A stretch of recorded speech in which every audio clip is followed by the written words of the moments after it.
Welcome to Healing Generations, a podcast creating a dialogue uplifting the importance of healing, strengthening, and supporting our communities, and that addresses the disparities and inequities in communities of color. Healing Generations is brought to you by the Healing Generations Institute, a collaborative initiative of the National Compadres Network and the Brotherhood of Yelders. Be sure to subscribe to stay up to date on our new releases. Buenas, this is Xipecoatl with the Healing Generations podcast, Yelder edition. Welcome everyone. Man, it's been a minute, but I'm really happy today. I'm feeling good, feeling a lot of love, you know what I mean?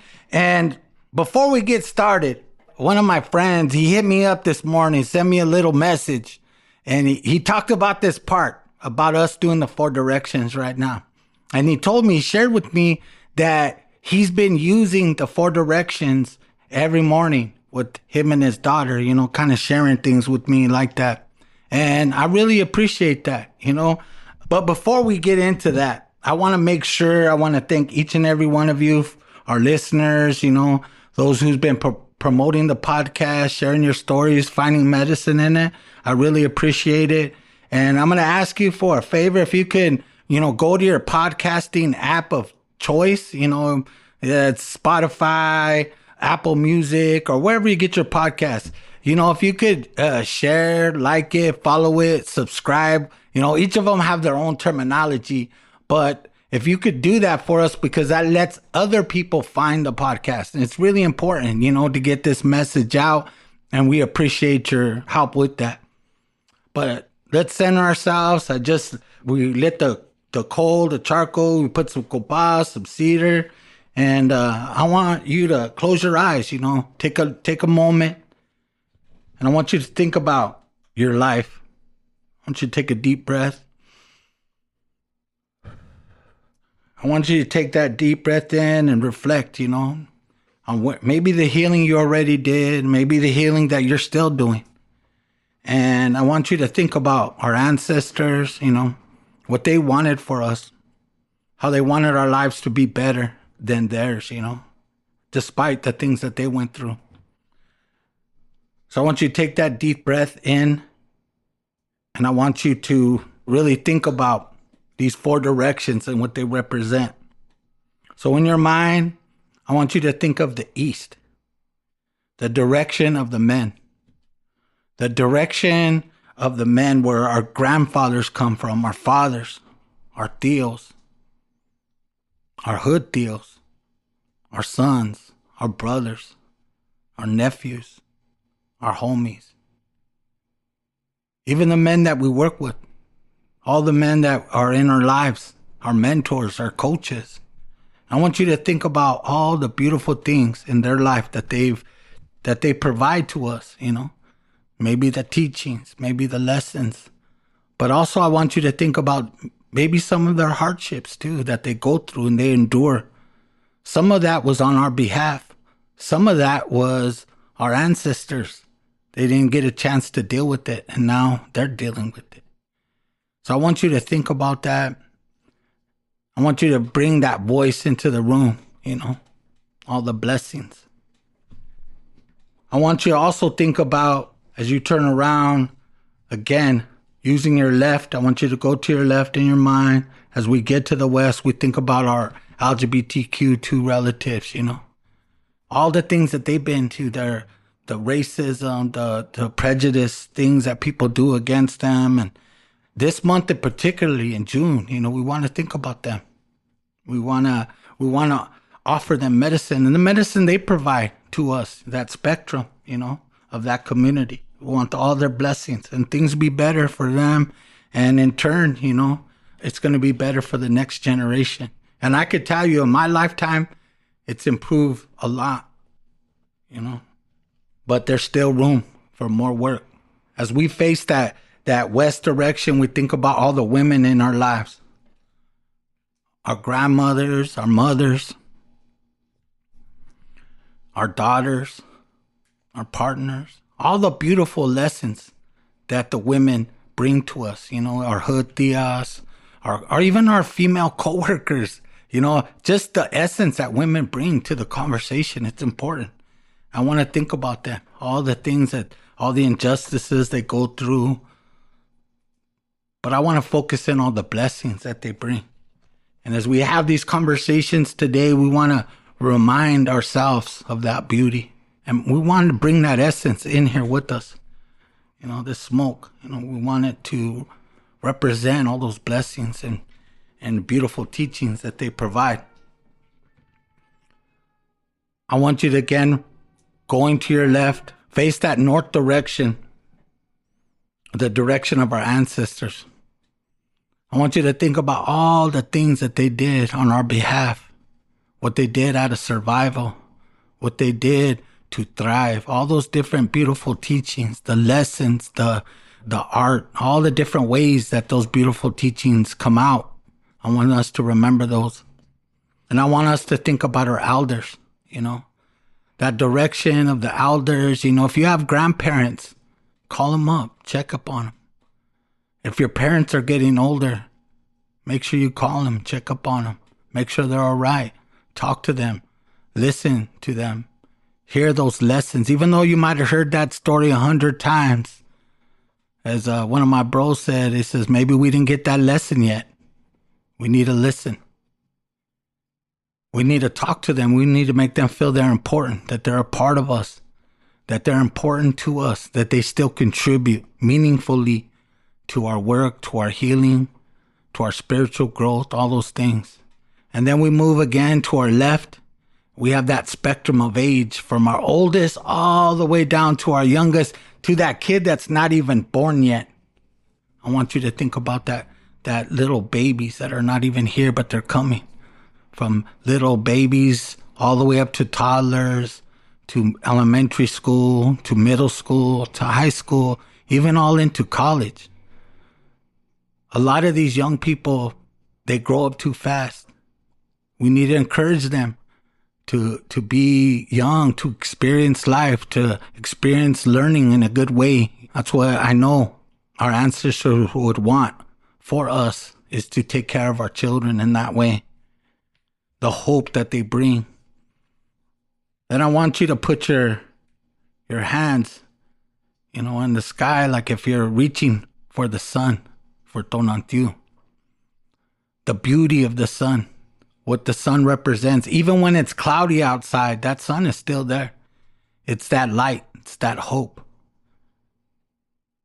It gives us direction. It helps tell time for us. It does many things for us.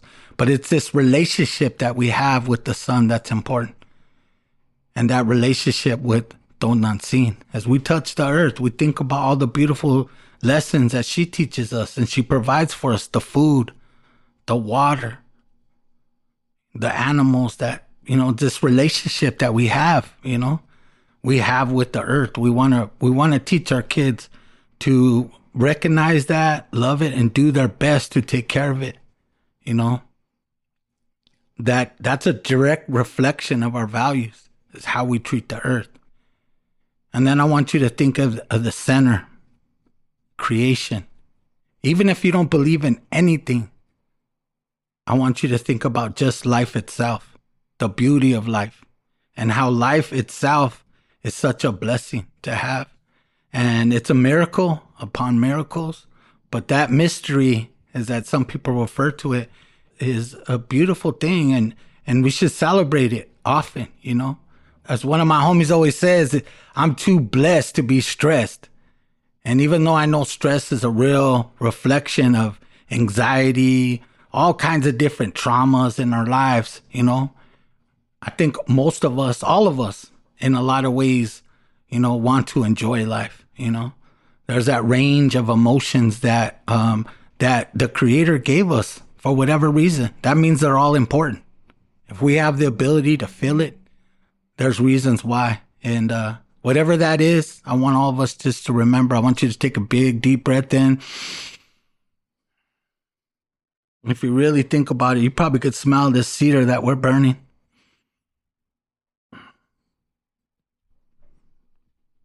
All right, palabra aho. Thank you for everyone for just taking a little bit of time out before we get into a very important conversation. It's so beautiful, to record these podcasts. We're trying to record more in person to kind of get more of a feel, of our guests and all that. During the pandemic, when we started this podcast, we had to do a lot of things, over the internet, like a lot of people do.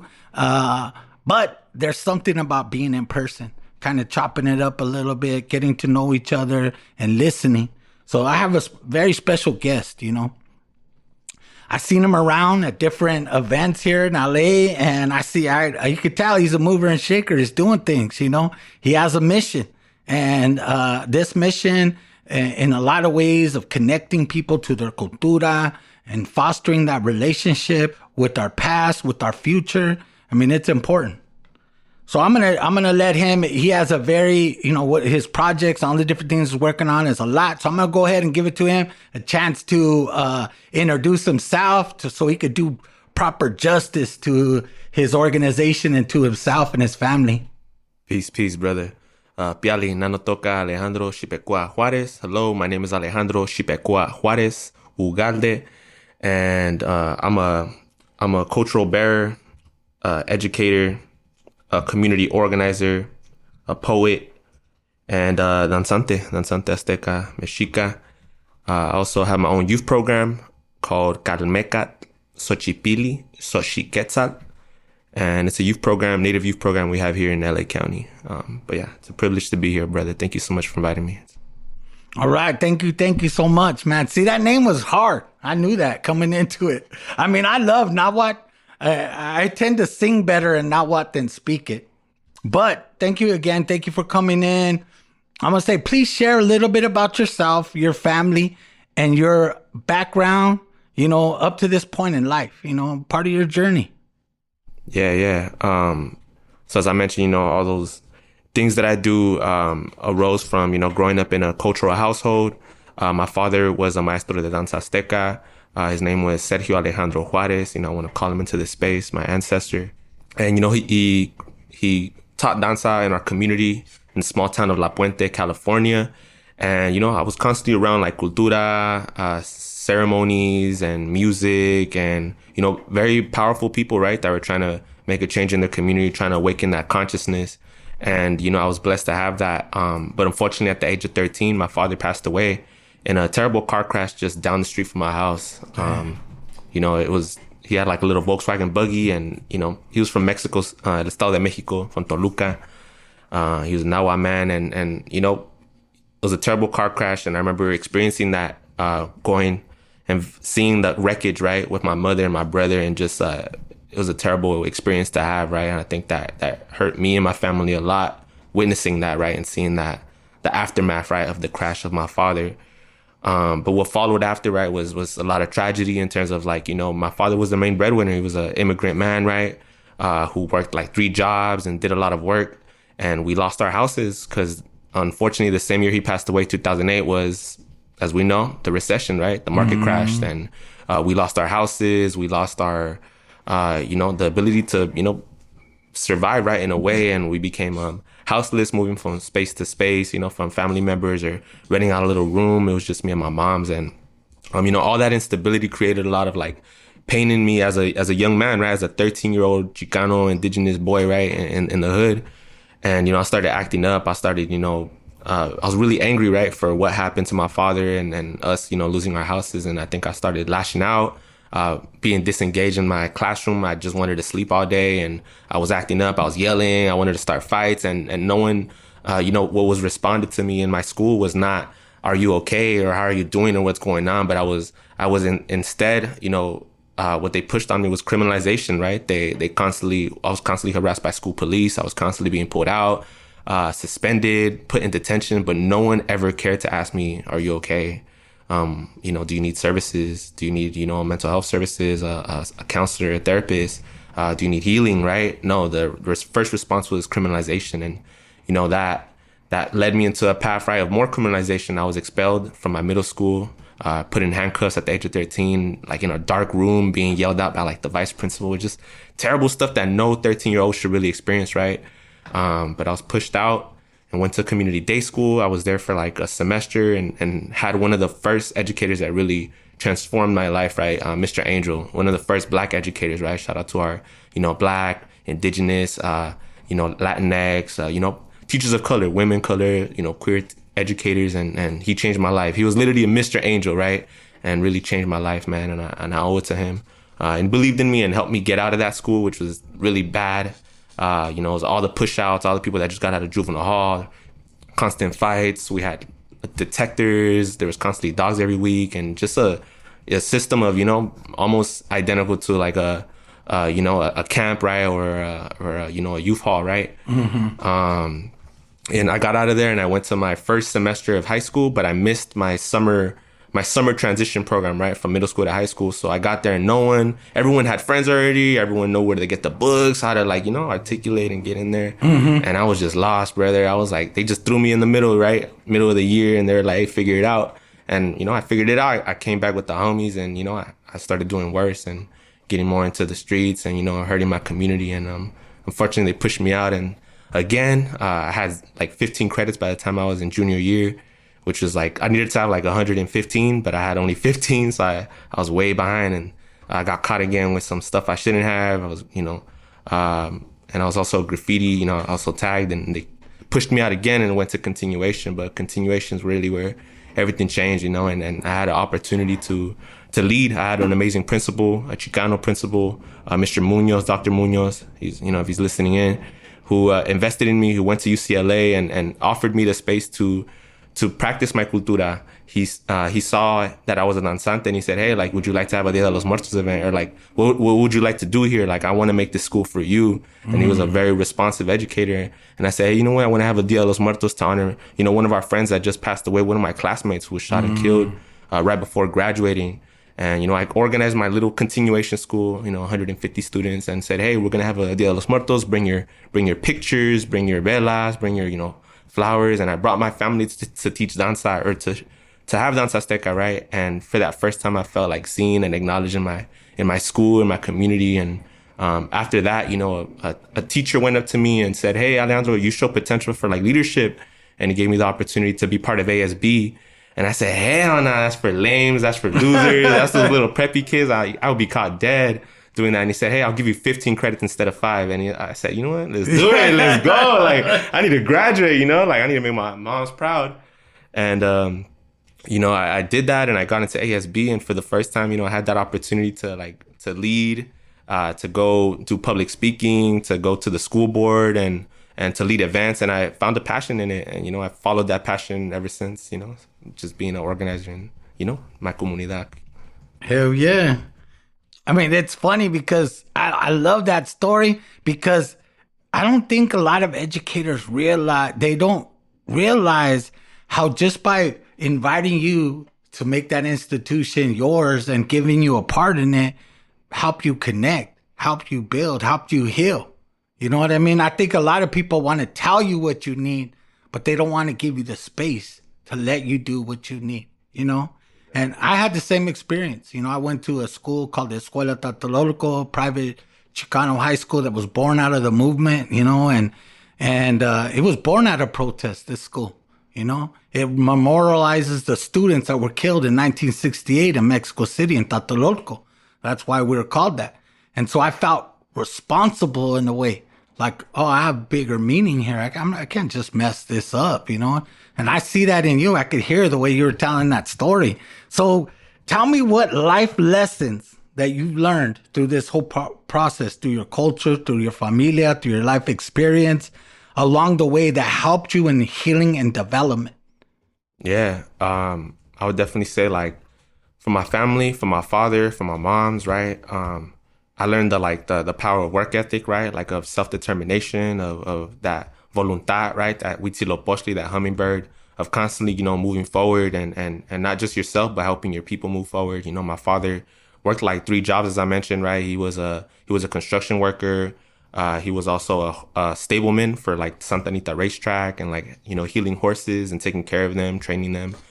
He taught theater, the Via Crucis, the Passion of the Christ, and the Virgen de la Guadalupe, the reenactment, which is right here in front of me right now, right? She's looking after me. He taught danza. He had like all these different things that he was juggling and he was doing. And to me, I was like, man, like it was constantly going from one event to another event. And, you know, my mom's also working like 3 jobs and doing all these things. I always saw my family hustling, moving forward and just, you know, nonstop. And I'm inspired by that. You know, I think I still live my life like that. Some people would say it's crazy or, you know, it's not it, but I genuinely love it. It makes me happy. It's healing, right? To be able to, you know, have multiple projects and be in different communities and feel that love, right, from the community. I appreciate that. I think another big thing that I learned too was my grandma has a quote, and I know it's, you know, she says there's no dumb questions, just only people who don't ask questions. But in Spanish, it sounds a lot more harder. She says, no hay preguntas pendejas, nomás pendejos que no preguntan, right? Uh-huh. But that's like a funny quote, right? A dicho, right? But I think it's much more deeper in terms of like learn to question, learn to question everything, even question, you know, authority, power, institutions, question like the very foundation of like, what are we doing and why are we doing here? And I think that quote talks about criticalness, learn to be critical, right? Be critical of what you're doing. So I've always tried to approach things in a critical lens and you know, like making sure like, okay, like what isn't being talked about? Who's not in the table, right? What can we be doing better? And, you know, that has always helped me like move forward and plan out, you know, a lot of amazing, you know, campaigns and organizing and stuff like that. So from that, how did you start really being your dad and your mom being involved in danza? When did you start actively participating where you're like, you want this and you were making it a part of your life? Yeah. You know, like I said, I was born and raised into danza. My father was a maestro. But I didn't really get into danza till I was like 9 or 10 years old. And it was like out of like wanting to be closer to my father, you know, who was constant, like I mentioned, he was everywhere, right? Doing multiple things. And I wanted to spend more time with him, you know? And I would come around to danza and I would play the drums for him. And I remember seeing his face light up, right? When I picked up those sticks and, you know, when I would go to danzas with him and play the drums for him. And, you know, it brought a lot of happiness to my heart around that age, right? Of 9 and 10. But little did I know that, you know, 3 years later, my father would pass away, you know, and danza became something like of like remembering and holding on to my father, being closer to my father outside of the physical form, right? But in the spiritual form, in the mental form. I still feel him, you know, dancing with me at times, right? In certain danzas and places like that. And I really, you know, began doing danza as a teenager and I loved it. Like I was in my prime, you know, these bones, you could do jumps and do twists and doing crazy stuff like that. And I loved it. I remember being in the danza every single weekend, going up to like Sacramento, to San Francisco, to Bakersfield, to San Diego, Chicano Park. And it was just like a lifestyle and I loved it. You know, every day going to practice all over LA and it's just like, that was who I was. And I loved it. And, you know, after I graduated high school, right, I went to college, to UCLA, to Mount SAC Community College, and I taught danza there. You know, I had the opportunity to tell, okay, well, I've learned danza, now it's my time to teach it just like my father, and I had that opportunity to teach it, you know, on campus. And after I left campus, now teaching it here in the community just like my father. So full circle, right, of just coming back and you know, watering those seeds, planting seeds and watering those seeds in our danza community. So how about when you were acting up, kind of disconnected at school? What was danza there for you then?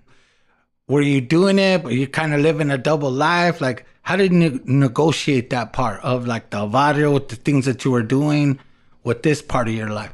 Yeah, man. That's a good question, man. Because, you know, I think the American system, right, teaches us not to be proud of our culture, of our roots, of our tradition. But I was always that little fool, right? With the, you know, with the necklace of Quetzalcoatl, you know, with a Aztec calendar, wearing my cultural shirt. So I was like, you know, in the community right there, right, doing graffiti, and my graffiti reflected like the Tonatiuh, the sun. I always try to do like cultural stuff, but in the same time, it was living a double life because I remember, unfortunately, right, like being a youngster and you know, using substances, right.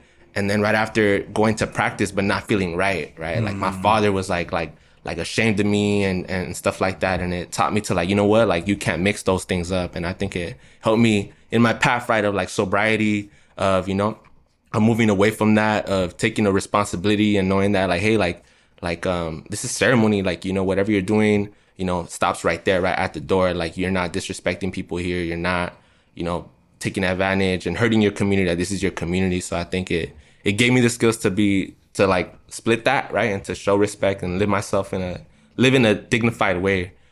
So where in your journey and what parts of danza and the cultura really spoke to you and you really started utilizing the healing elements?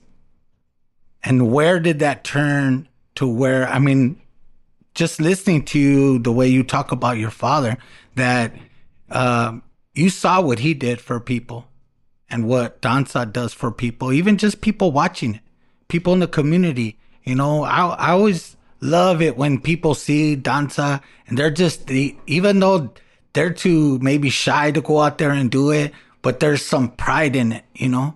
They're like, oh, that's us right there. You know, they feel good about it. But when did you pick that up to the point where you're like, this is something I'm going to carry on deliberately, and not just in danza, but you're deliberately trying to get kids to engage in their cultura, not just admire it, but be involved in it? Yeah, man. I think it was probably like when my pops passed away, and he had a group, right? We had a Calpuli in La Puente. Back then, Danza Azteca, Aztecas Unidos, that's what it was called when he was around. Now, Danza Azteca Tonatiu, right? But he left me a group. He left me a group of people, a community, right? Of you know, elders, of mom and pops, of tios and tias that looked over me, that, you know, helped me out when I was a youngster right after he passed away. You know, everyone, you know, tried to help me out and check in on me and stuff like that. But they were taking care of me, but I knew that it was my responsibility, my duty to take care of them one day, right?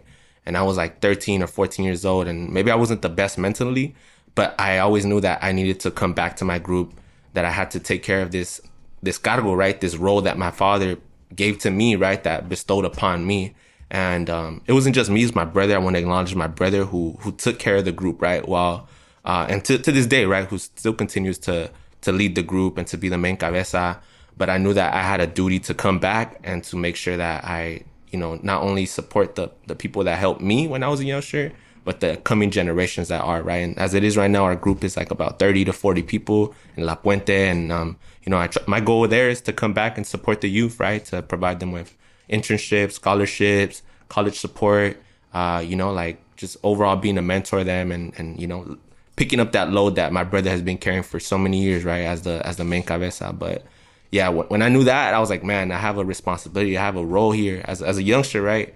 It's like, okay, I have to ponerme las pilas, right? I have to make sure I take this serious and I live a dignified way, like that I can come back and help my group, you know, my community. So how many siblings do you have? Yeah. I have two siblings. I'm the youngest. My eldest sister, Lizette Juarez, who's in Arizona, and my brother, Sergio Juarez, who's my eldest brother. And funny story is my brother's name is Sergio. I'm Alejandro. And my dad's name was Sergio Alejandro. So, you know, and together we make my pops, right? We make that energy. That's cool. And yeah, we're two different sides. Like, we're like my pops, but like in two different ways. My brother's his way, right? And I'm like a little bit of my pops. When we're together, it's pretty beautiful to see that. Yeah, and your sister, did she ever pick up the ways? Was she a danzante or? She was, but not for the right reasons. You know, I think she wanted to dance. My dad would be like, all right, if you go to danza, you can go out tonight. Oh. And she was like, all right, dad, I got to put down the copili. But, you know, she came back later in her adult life after my dad passed away. And she's in Arizona. It's a little different, you know, a little difficult. She's not right here in California, La Puente, but she's always had that interest. She birthed us, our first nieces and nephews in our family, right? And my nieces, right, whenever they're around, you know, they dance with us and they're interested. And there's a picture that I shared with y'all of me, like, showing my niece, Elena Atzin, like, how to dance. And I don't know if y'all going to share it later in, like, the podcast. Yeah. But that's a really beautiful picture, but yeah.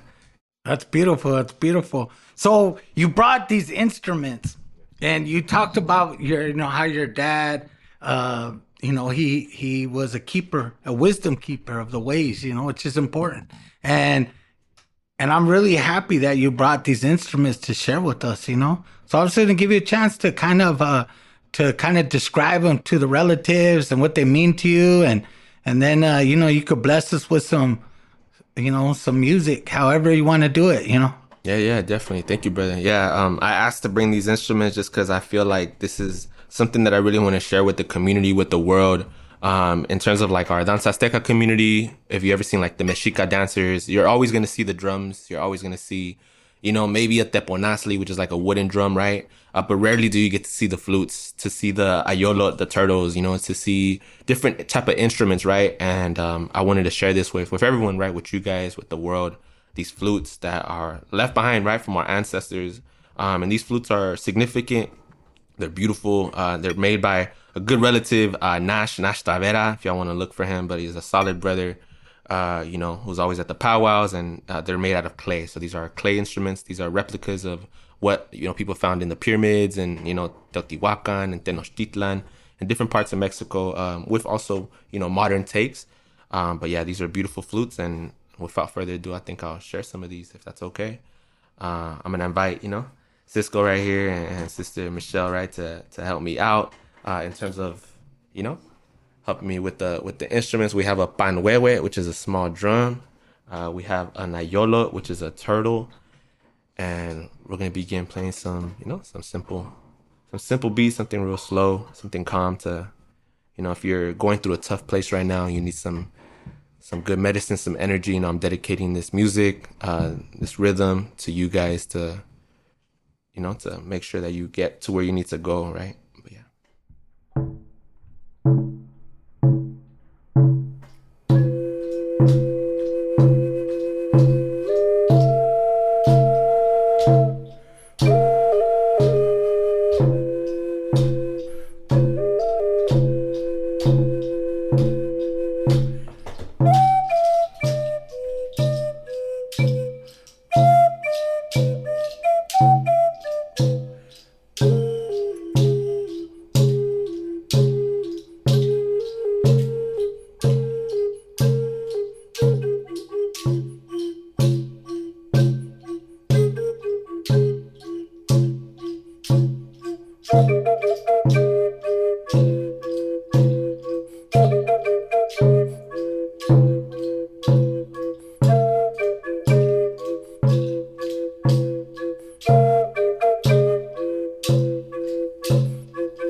Oh, thank you, man. That was good. That's some little freestyle. I really appreciate it. So tell me, how'd you get connected to these instruments, and how do you include them in some of your work today? Yeah. So these flutes, I first started playing the flutes with my pops. My dad had a flute that he bought, at a powwow, and I have it right here with me too. It's super old, beat up, looks like they found it in the pyramids and everything. But it's his flute, right? And I remember picking it up as a kid. He had it right there, and I would just play with it, like in the living room, and just had fun with it. And I was like, oh, this is cool. And after he passed away, those flutes were lost. I don't know what happened to them. And then, we found them in the storage. And then at the same time, I had a ceremony as a youth called the Xipecoatl ceremony that was directed by Maestro Sergio Ruiz, Grupo Tenochtitlan right here in East LA. And in that ceremony, they gifted me a flute. It's kind of like a youth ceremony, right? A spring equinox ceremony.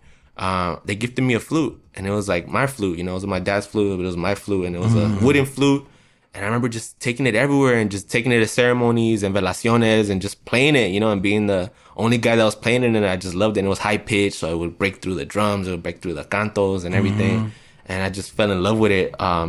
at that same time, I had a good mentor of mine, Carlitos Daniel Jimenez, who, I work with now. And he started collecting these flutes similar to the ones that I have here, right? And he would always invite me to play with him, to play flutes with him and to hop on the turtles, we also play rocks. It looks like something out of like the Flintstones, That's we play the rocks and just a whole setup, and I just fell in love with it. And he started gifting me flutes. I started buying my own, and now I have a collection of about like 30 or 50 instruments that I've collected. I go to Mexico, I go right here to powwows, and I've just collected them, and it's like a little hobby of mine. And every flute is so different, so unique in its pitch and its tone, and where to play it, how to play it. And if it mixed kind of with what I love to do, which is to teach. So I love teaching. I'm an educator.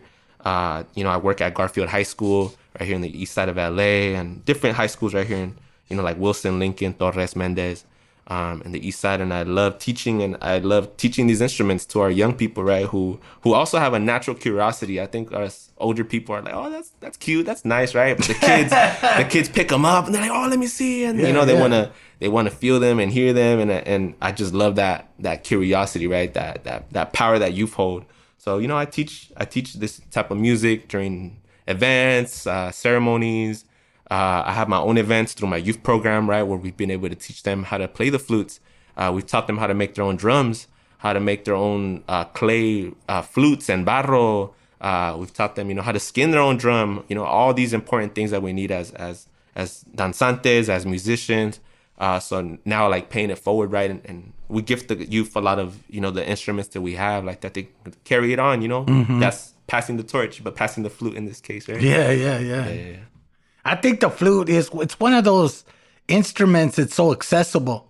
The drum, like it's super, like, unless you make one, they're very expensive, right? People's time, all the things. Hand drums, even very simple, but they're not cheap either. You know what I mean? Like, to make it, even if you made it, it's still going to cost something. It's a little bit. But flutes are, even though they do cost, and some are very expensive, but they're accessible. Like my granddaughter, she dances in powwow. She's all big into that. She's both yo-cut and Chicano, and she loves flutes. I probably buy her, I don't know how many flutes a year. I don't know. She just says, I want this flute. And her mom says, don't buy no more flutes. But I still buy them for her. Because we have jam sessions my office is my garage, and we just go, just kind of have fun, and I appreciate that, I really do. And hopefully she picks it up, takes it more serious and goes along with it, but she's doing all that. She's a little danzante too. Yeah. She loves to dance and do all those things. So I appreciate that. Tell me a little bit about your program. Who do you try to help? You told me a little bit you're in schools, but what are the outcomes? Like, what do you want kids to walk away from? And how do the teachings support that? Yeah. So I work with youth in two different ways, or two capacities. One of them is like my 9-to-5 job, which is my work at a nonprofit here in East LA called Inner City Struggle. And that one we focus more on youth organizing, activism, social justice. And we're rooted in the 6 high schools in the east side, the legendary walkouts, right? The blowouts. We're at Garfield, Roosevelt, Mendez, Torres, Lincoln, Wilson. And we really focus on teaching them, how to develop their leadership skills, how to build a campaign. If there's something they care about, if there's something that they want to change in their schools, in their community, we teach them how to do that through summer camps, or through year-long programming, where we teach them about political education, about gentrification, about racism, about homophobia, sexism, all these different, things that matter and that are going on and that are affecting young people. And we let them know, we teach them how they could change those conditions, So that's my 9-to-5 job, which is amazing. But it also intertwines, because a lot of those skills that I've learned through that, workplace has transitioned to me developing and creating my own youth program, which is what I think you invited me here for today, right, to speak about. And that program is Calmeca, Xochipilli, Xochiquetzal. And Calmeca is the school, of the Mexica, of the Nahua people, right? And it was the school of the noble, right, children, like the most high, right? The ones that they were teaching them astronomy, music, philosophy, poetry, warfare, right? Religion, and so many different things, right? That was the school of the future, right? The brightest future. alongside with the Tepochcali, right, which is another school system in the ancient times. So that's Calmeca, right, and we're a school. Xochipilli and Xochiquetzal are the energies or the deities, right, of music, of poetry, of the arts, of theater, of games, of as well as medicine, the plant medicine, right, that exists, that we can heal from, that the earth provides, and all these different things, right? So merging that together, right, it's the school of music, poetry, art, dance, and all these different things. And through this program, I've tried to, make a space for Danza Azteca youth because, I grew up in danza. And yeah, we had, cool events for youth, but there wasn't really too much for us, right? We would kind of just go with the adults and, we'll go to velaciones, but there wasn't nothing directly tied for youth in LA, right? I want to speak very specific, right?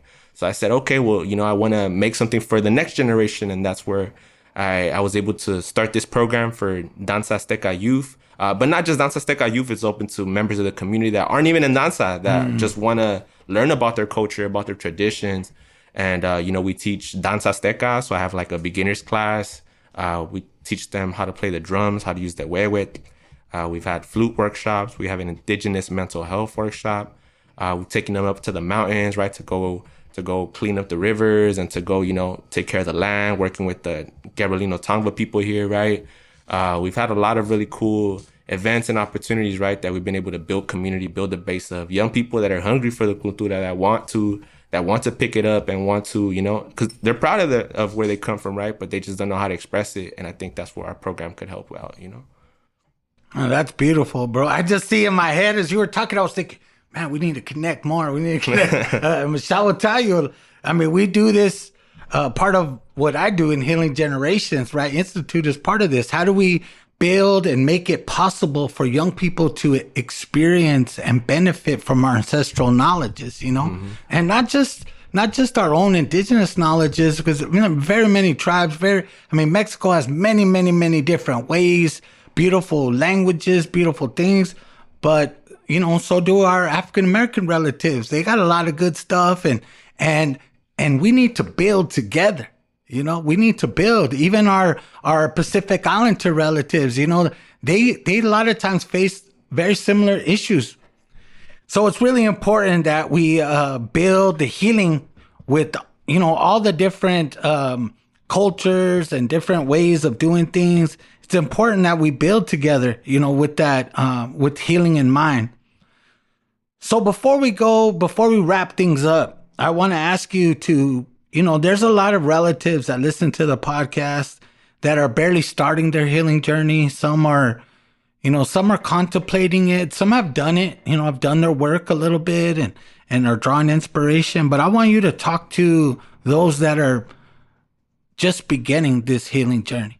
Just barely figuring out I'm worth it, I want to get better. I don't want to be a victim of my circumstances. I want to take this healing journey to build. Maybe I believe you have to do the healing journey for yourself, but also you might have kids, your partner.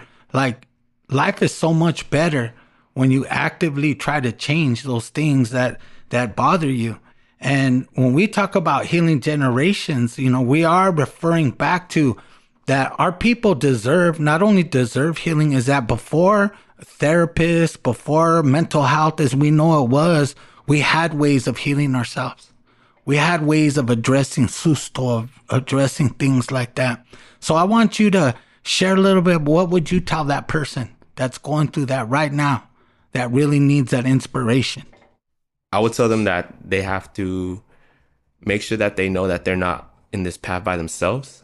And, it's a community effort, right? To seek support, to seek help when you need it, right? It doesn't make you weak to ask for help or to find someone that can help you out in that path. And sometimes, it could be like a mentor, a femtor, someone that, you look up to, or someone that you admire. Maybe you might know them, or maybe you might not know them, right? But someone that you've heard or seen, on videos or movies or whatever it may be, right? But like follow that, like that guidance of that, specific thing or person. I would tell them to make sure that they, take that time for themselves too. Although it's not a path that you have to start on your own, I think knowing that you have to do that work, that it's a constant battle too, of like working on yourself, and it's not easy. It doesn't look pretty all the time. It doesn't look beautiful. It's its own journey. To trust the process too.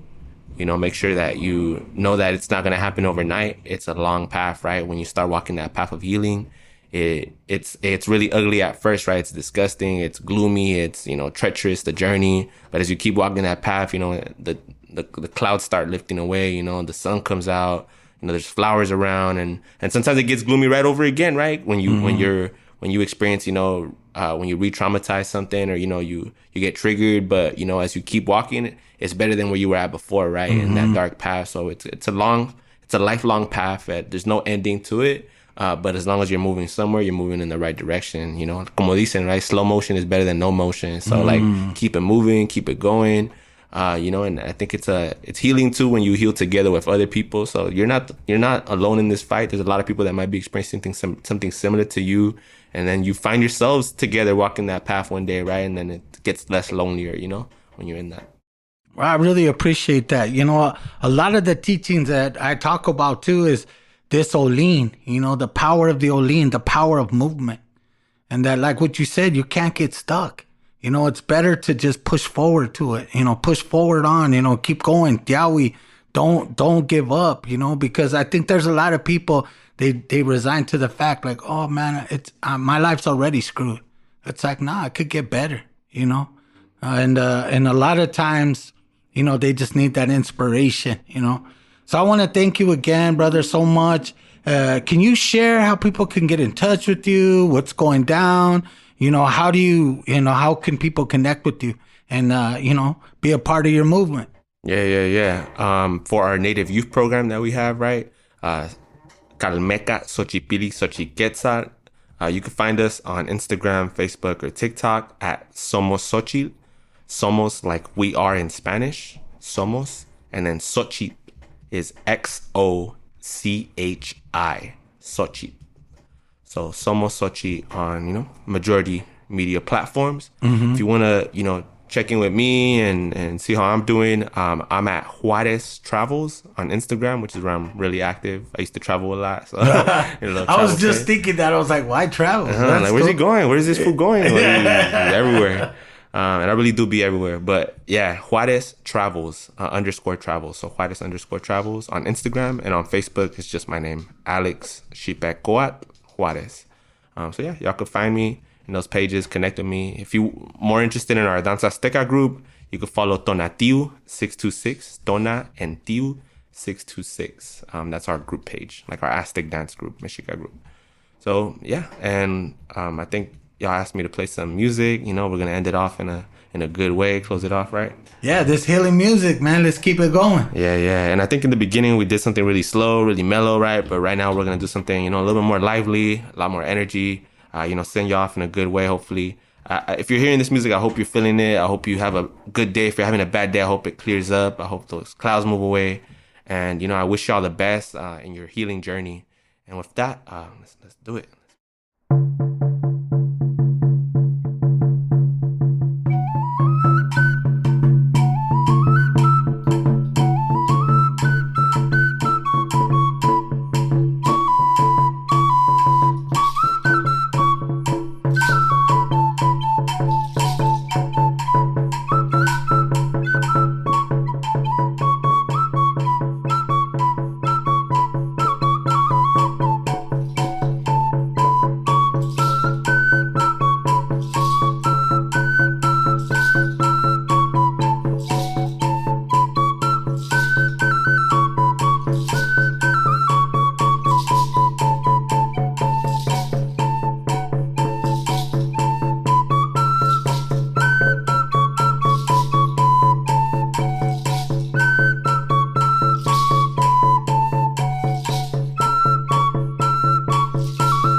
Palabra.